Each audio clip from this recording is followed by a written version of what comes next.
মদিনাতুন নবীতে জুমার দিনে জুমার নামাজের আগে নবীর উপরে যে আয়াতখানা নাজিল হয়েছে, আমি সেই আয়াতের ভিতর থেকে মাঝখান থেকে ইচ্ছা পোষণ করেছি আয়াত এবং হাদিসকে সামনে নিয়ে কিছু কোরআন হাদিসের গল্প আপনাদেরকে শোনানোর জন্য।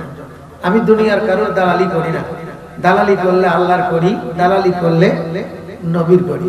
কারণ এটা ওয়াজ মাহফিল, রাজনীতির কোনো মাহফিল নয়। এখানে আসবো আল্লাহকে পাওয়ার জন্য। আমার আগে আমাদের এই দিনিয়া মাদারিসিয়ার দিনাজপুর জেলার সভাপতি সম্মানিত উনি বয়ান করেছেন, মানুষের পুরা বডির মধ্যে একটা গোশতের টুকরা আছে।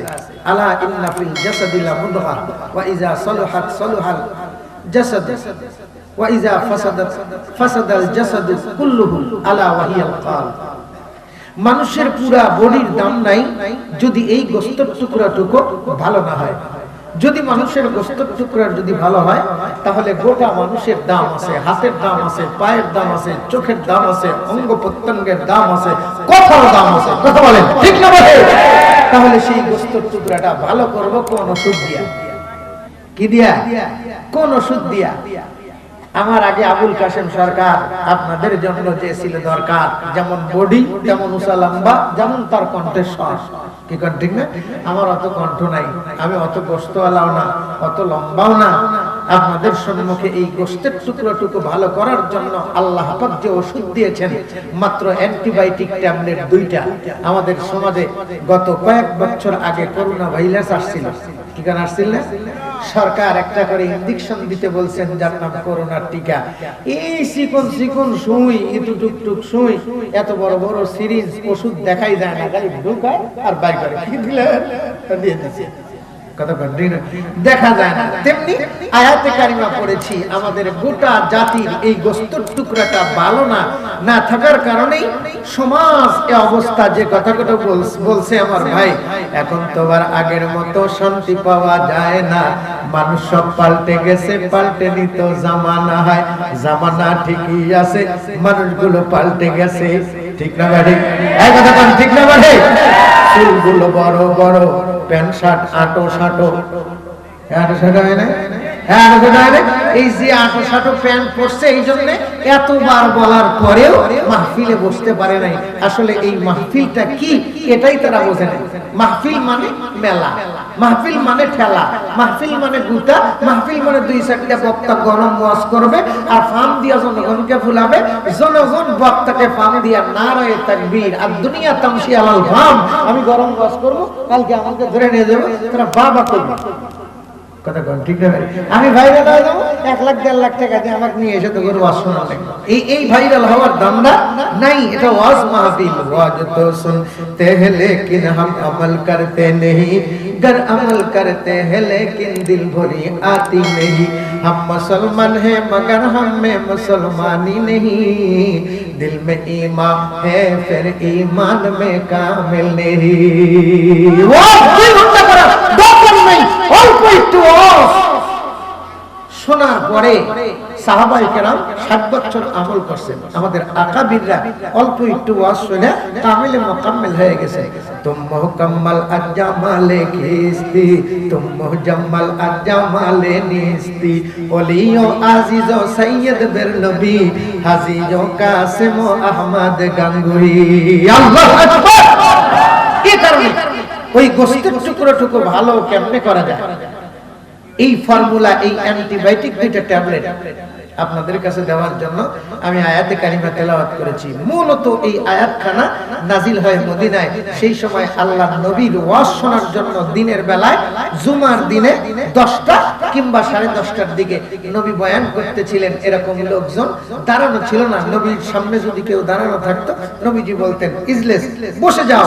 নবী ওস্তাদ, ইন্নী বুইসতু মুআল্লিমা লিউতাম্মিমা মাকারিমাল আখলাক, তুম্মি লাকাব মাহে আরব মারকাজে ঈমান, আরে ইলম আমল রাত মাদারিয়া মুদিরি। নবী যেমন ওস্তাদ, আমার আগের বক্তা বলে গেছেন, উলামায়ে কেরাম তেমন ওস্তাদ।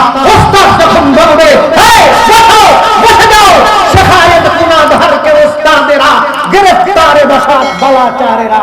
ওস্তাদের অর্ডার মানবে না, 3টা বালা আল্লাহর পক্ষ থেকে তোমার দিকে ধেয়ে আসবে। তিনটা বলা ওয়াজ মাহফিল শোনার জন্য আসছো, ওয়াজ মাহফিলে বসবা না, মেলায় যাবে ঠেলা খাবা, তোরা মেলায় যাবি ঠেলা খাবি, বুঝবি শেষে। এই জন্য ওস্তাদ কয় তোরা যাস না কেউ ওই মেলার কাছে। ঠিক না ভাই? কোন জন বক্তা এখানে ওয়াজ করেছেন, আহাব্বুল বিলাদি ইলাল্লাহি মাসাজিদুহা ওয়া আবগাদুল বিলাদি ইলাল্লাহি আসওয়াকুহা, সবচেয়ে দামি জায়গা মসজিদের জায়গা, ওয়াজ মাহফিলের জায়গা, আর সবচেয়ে নিকৃষ্ট জায়গা হলো মেলা। এই কথা বলেন ঠিক না ভাই? আমি তো বাড়ি থেকে নিয়ত করে আসছিলাম 2 ঘন্টা ওয়াজ করব। কয় ঘন্টা?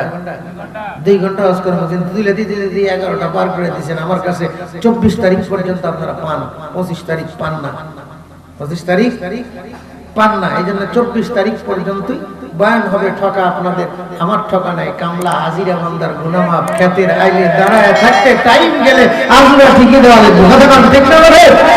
আল্লাহ পাক ওয়াজ করেন, ইয়ারফাইল্লাহু আল্লাযীনা আমানু মিনকুম ওয়াল্লাযীনা উতুল ইলমা দারাজাত। আল্লাহ কি কয়? নবীর কাছে পুরো আয়াত নাযিল করে দিয়েছেন। আমি পুরো আয়াত কই নাই, যেহেতু টাইম কম। এইটুকুর ওয়াজ আমি শেষ করতে পারবো কি পারবো না আমি বলতে পারবো না, কারণ আল্লাহর নবী মেরাজের রজনীতে যা দেখে এসে কান্দে। খাতুনে জান্নাত ফাতেমা ডাক দিয়ে কয়, আব্বা তুমি কান্দো কেন? নবী আমার ডাক দিয়ে কয়, আমি কত মানুষের গাল কাটতে দেখেছি। ফাতেমা কান্দে আর ডাক দিয়ে কয়, আব্বা সেই মানুষগুলো কারা? নবীজি বলেন, দুনিয়াতে তারা আমার ওয়ারিস দাবি করবে, ওয়ারিস দাবি করবে, আলেম হবে, ওয়াজ করবে, কিন্তু ওয়াজের মাজমুয়া ঠিক থাকবে না। কিয়ামতের ময়দানে যেই সমস্ত বক্তা আয়াত পড়ে, ওই আয়াতের ওয়াজ শুরু থেকে শেষ পর্যন্ত একটাও বলে না, কিয়ামতের ময়দানে এই আয়াত ওই বক্তার নামে আল্লাহর দরবারে কেস দিবে। আল্লাহ বলবেন এর শাস্তি হলো আয়াত পড়েছিল, পড়ো নাই, ওয়াজ করো নাই, সমাজের মানুষকে শোনাও নাই, এই ওর গাল কাট। আল্লাহ রাসূলকে দেখাইছে টেইলার, ডান দিক থেকে গাল কেটে ঘাড় পর্যন্ত নামা নিয়ে আসছে, আবার বাম গাল কাটতেছে, এই গাল উঠতেছে। যে আমার বড় ভয় হয়, আমি ওয়াজ করে টাকা খাই, সাদা কাপড় পরি, আমার বউ বাচ্চা মা বোনদেরকে খাওয়াই, কিয়ামতের ময়দানে যদি এরকম গাল কাটে। আমার আব্বাও ছিলেন বক্তা, 60 বছর ওয়াজ করছেন। আমার আব্বা বলবে, কিরে আমি কি এই জন্য তোকে ওয়াজের দায়িত্ব দিয়েছিলাম, নবিয়ানা কাজের দায়িত্ব দিয়েছিলাম তাবলীগের? এ কারণে আমার বড় ভয় হয়। নবীজি ডাক দিয়ে বলবে, এ কারণে কি তুই নাম দিয়েছিলিস নবীর ওয়ারিস, আজকে তুই আমার বেওয়ারিস সন্তান। কথা বলেন ঠিক না ভাই? ওয়াজ করতে চাই, বেওয়ারিস সন্তান হতে চাই না। কথা বলেন ঠিক না ভাই? আল্লাহর পয়গম্বর ওয়াজ করতে বলছেন, বসো। নবীজির চাচা প্রায় 500 ফিট দূরে ঘর থেকে বাহির হয়েছেন, মসজিদে নববীতে আসবেন, রাস্তার মধ্যে বসে গেছেন। নবীজির চাচা হযরত আব্বাস রাদিয়াল্লাহু তাআলা আনহু বসে বসে আসতেছেন। একজন সাহাবী ডাক দিয়ে কয়, ভাই আপনার কি সমস্যা? হযরত আব্বাস বলেন, আমার নবী বলেছেন বসো, আমি বসে গেছি। নবী আদেশ করেছেন, নবীর আদেশ পালন করা ফরজ, আল্লাহর আদেশ পালন করা ফরজ, ইবাদত করা ফরজ।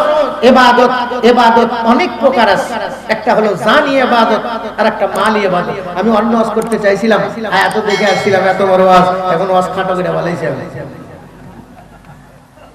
আল্লাহর পয়গম্বর সাল্লাল্লাহু আলাইহি সাল্লাম তাকায় দেখেন মাজলিসের মাথায় 4 জন যুবক দাঁড়ানো, 4 জন মানুষ দাঁড়ানো।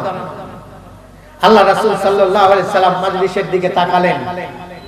আল্লাহর নবী তাকায়া ডাক দিয়ে বললেন, এ বাবারা, পৃথিবীর বুকে সবচাইতে দামি এবং সম্মানিত মানুষ কারা তোমরা কি জানো? নবীজির সামনে বসে থেকে বয়ান শুনতেন আবু বকর, ওমর, ওসমান, আলী, যাদের সম্পর্কে কিছুক্ষণ আগে আমার ভাই বলে গেছেন, দুনিয়া কি সাদাকত মে তেরা নাম রহেগা, সিদ্দিক তেরা নাম সে ইসলাম রহেগা, দুনিয়া কি আদালত মে তেরা নাম রহেগা, फारूक तेरा नाम से इस्लाम रहेगा, दुनिया की सखावत में तेरा नाम रहेगा, उस्मान तेरा नाम से इस्लाम रहेगा, दुनिया की शुजावत में तेरा नाम रहेगा, आली तेरा नाम से इस्लाम रहेगा।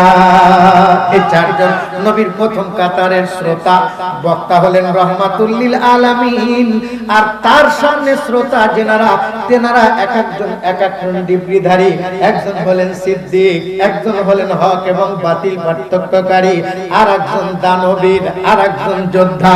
হাম বাতিল মিটানে আই হ্যায়, হাম बातिल मिटा कर दम लेंगे, हम बातिल मिटाने आई है, हम बातिल मिटा कर दम लेंगे। हम एक खुदा की कायल है, इस्लाम हमारा मजहब है, हम बातिल मिटाने आई है, हम बातिल मिटा कर दम लेंगे। নবীর সামনে বসে থাকতেন, সামনে আরো মানুষ বসে থাকতেন। নবী যখন বলেছেন পৃথিবীর বুকে দামি মানুষকে তোমরা চেনো, মূলত আল্লাহ নবী চারজন মানুষকে দুনিয়ার মানুষের কাছে পরিচিত করার জন্য, শুধু নয় আজকে যেমন যাদের মাথায় দেশতারে ফজিলত দেওয়া হয়েছে, আল্লাহর রাসূলের সেদিনের বক্তব্য আজকের এই বক্তব্য পর্যন্ত ফিনিশিং হবে। তুমি কি চেনো তাদেরকে? তেনারা কারা? চেনো তাদেরকে? তালিজুল কুরআন পছন্দ পেশে খোদা রোগেল মালা জুলাম বহরাস পে দাদার কুরআন খা নিশবারো জয় হাবিব রোগেল মানে তোরা বাশাদ নসিব। আল্লাহু আকবার। কোরআনের হাফেজ হয়েছে, তোমরা তাদের দেখলে না কি হবে? তোমরা তাদেরকে ভালোবাসো বা না বাসো দেখার টাইম নাই। কবি কয় তাদেরকে তোদের মতো মানুষ ভালোবাসে না, তোদের তো ওই কহিয়াল কলব খারাপ, আত্মা খারাপ, এই কারণে চোখ খারাপ, চোখ দিয়ে কোরআনের হাফেজকে দেখতে মনে চায় না, এই লুচ্চা সাকিবকে দেখতে মনে চায়, কথা বলেন ঠিক না? বটে মুসলিমকে দেখতে মনে চায়, ওলামায়ে কেরামকে দেখতে মনে চায় না। এই জন্য যারা এদের দিয়ে চলে গেছে। লুঙ্গি বড় বক্তা তো এনে পছন্দ হয় না, গায়ে গোষ্ঠও নাই, কি করেন ঠিক না? কষ্ট হয়েছে আপনাদের? আমি কি কাউরে গালি দিছি? গালি দিছি? ইয়ারফা ইল্লাহুল্লাযীনা আমানু মিনকুম ওয়াল্লাযীনা উতুল ইলমা দারাজাত। এই গোশতের টুকরোটি ভালো করার জন্য প্রথম নাম্বার ট্যাবলেটের নাম ঈমান, জোরে কোন সুবহানাল্লাহ। দ্বিতীয় নাম্বার ট্যাবলেটের নাম হলো ইলম, জোরে কোন সুবহানাল্লাহ। প্রথম নাম্বার ট্যাবলেটের নাম, আমরা তো ঈমানের বলে